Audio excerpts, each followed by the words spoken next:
puderem responder tranquilo. É sobre necrofilia, né? O corpo do defunto é inviolado. E eu tenho curiosidade sobre isso. Quando você falou de morte violenta, eu pensei até que iria, né, falar sobre isso. Mas isso tem algum artigo que fala sobre isso, essas coisas? Se tem, nós não É crime. Porque é crime, né? Tá inviolando o corpo da pessoa. Não, necrofilia. Não. Aqui, na nossa apresentação, não foi colocada, não foi posta esse assunto. Mas, qualquer coisa, a gente pode perguntar ao posto Piranga em Cabinho e ela pode.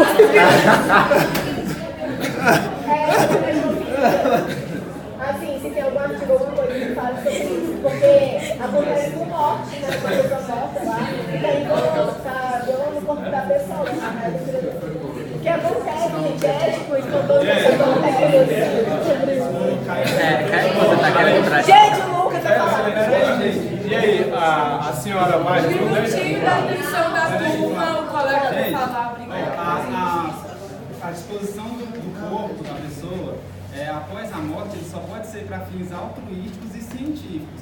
Só aí pelo Código Civil a gente já vê, necrofilia é um crime, né? Que é o abuso do cadáver, o abuso sexual de um cadáver. Isso aí é crime em qualquer sociedade. Se a gente levar só até da parte que a gente estudou, né? A gente não aprofundou no assunto de necrofilia, mas da parte que a gente estudou, se a gente pegar o Código Civil, no direito de personalidade, se eu não me engano está no artigo 14, fala que o corpo da pessoa só pode ser disposto para fins científicos e altruísticos. Eu queria ter um menino assim, Raimundo Nonato. Arrasa, hein? Gente, nós já vamos encerrar. Sei que vocês estão cansados com fome, tá? Mas 5 minutos da pessoa de vocês para encerrar, tá? Que é rápido. Então vai. Bom, gente, é o seguinte, desconsideração da pessoa jurídica. Aqui a gente vai ter disposto lá no artigo 50 do Código Civil, que vai dizer que essa desconsideração da pessoa jurídica vai acontecer quando houver abuso de autoridade, quando tiver abuso de personalidade jurídica, o juiz poderá deferir que a empresa arque, na verdade, que o sócio arque com a dívida da empresa. No Código Civil foi adotada a teoria maior, que é o seguinte, deixa eu pegar aqui na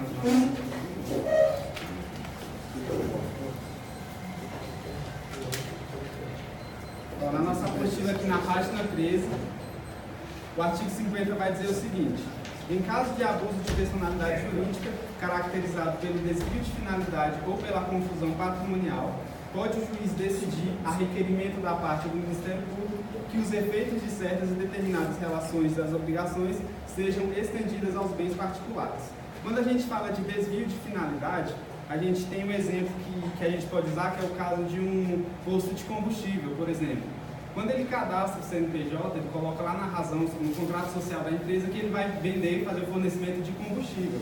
Se essa finalidade for diferenciada, o posto, por exemplo, ele decide, no decorrer da sua jornada lá, vender automóvel, já pode ser caracterizada como desvio de finalidade e o juiz pode, inclusive, considerar que seja abuso de personalidade jurídica. Caberá, no caso, à empresa todas as penalidades, né? Ou aos sócios e administradores das empresas todas as penalidades sobre as dívidas que a empresa possa vir a ter. A gente vai ter também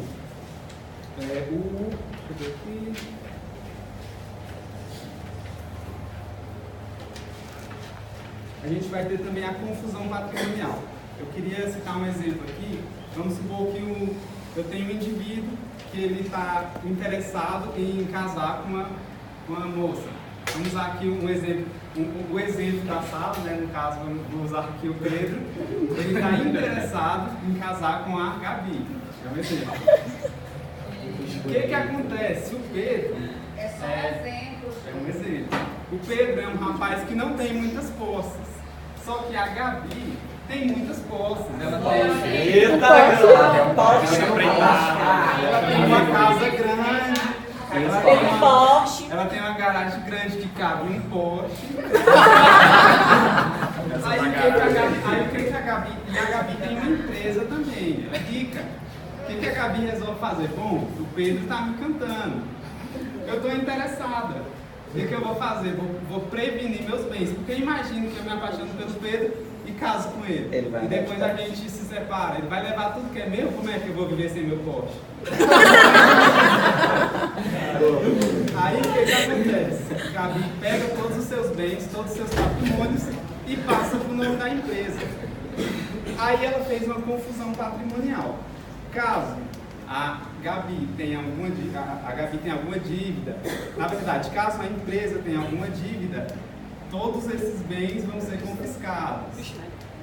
Caso contrário, que a Daiane vai falar agora há pouco também, se existe essa confusão patrimonial, os bens da empresa, e ela tiver uma dívida, eles vão lá na empresa confiscar os bens dessa empresa.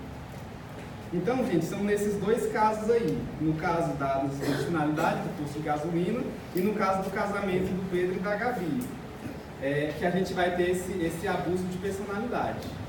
Eu vou deixar o restante com a Daiane, que ela vai falar sobre desconsideração. Só que a professora pediu e a gente está inserindo.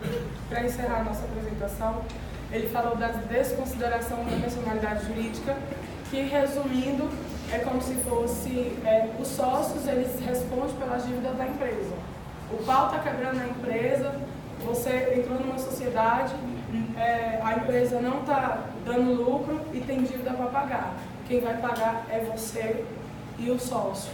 E quando a gente fala de bens, eu estou falando de carro, casa, tudo que você tem no seu nome. Então, eu e o Lucas temos uma sociedade, a empresa está falindo, quem vai responder pelas dívidas da empresa somos nós. Eu tenho que vender o meu carro para pagar as dívidas da empresa. Funciona mais ou menos dessa forma. E ele falou do artigo 50, né, do Código Civil, mas o Código de Defesa do Consumidor, o juiz ele vai dar desconsideração da personalidade jurídica em caso de falência, tá bom? Então, a empresa está falindo, então o juiz ele vai dar desconsideração da personalidade jurídica, ou seja, não é porque a empresa está falindo que vai acumular aquele monte de dívida, não. É obrigação dos sócios pagar tudo antes. Hã? Aí vai ser a falência. Vai ser declarada a falência. Não tá com nome sujo, né? Não pode ir no Brasil preso por dívidas. Aí no caso é declarada a falência, não consegue pagar as dívidas. O Código de Defesa do Consumidor, né, diz que só no caso de falência, no Código de Defesa do Consumidor, né? Agora, a desconsideração inversa da personalidade jurídica já entra no exemplo que o Lucas deu, tá? Na desconsideração da personalidade jurídica, os sócios pagam pelas dívidas da empresa. Na inversa disso, a empresa paga pelas dívidas do sócio. E no exemplo que ele deu, cabe muito. Eu me casei com meu esposo e ele usou o nome da empresa, bonitão ele, né? Usou o nome da empresa para esconder o patrimônio que ele tem. Porque no caso da separação, já que a esposa não tem participação na empresa, então no caso do divórcio ela se lasca. Sabe com uma na frente e outra atrás? Não.